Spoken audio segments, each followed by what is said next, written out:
Japan में पहली नौकरी के दौरान नाली साफ करना पड़ी। ये था कहना साहिर लोधी का।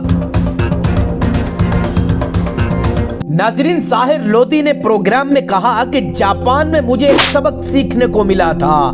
साहिर लोधी ने कहा, जापान ने मुझे दुनिया का सबसे बड़ा सबक दिया कि मैं जिस कंपनी में काम करता था उन्होंने ऊपर रहाइश के लिए फ्लैट दिया था। जब मैं सुबह काम के लिए उतरता तो उन्होंने कहा कि सामने एक नाली है, साहिर लोधी, इसे आपने साफ करना है। उन्होंने कहा कि मैंने कहा कि मैं साफ करूंगा। कहा गया, जी हाँ बिल्कुल आप साफ करेंगे। इसको आपको क्लीन करना है। मैंने कहा क्लीन? तो मैं नाली साफ करने के लिए खड़ा हो गया। थोड़ी देर बाद एक वेल ड्रेस शख्स नाली की सफाई कर रहा था।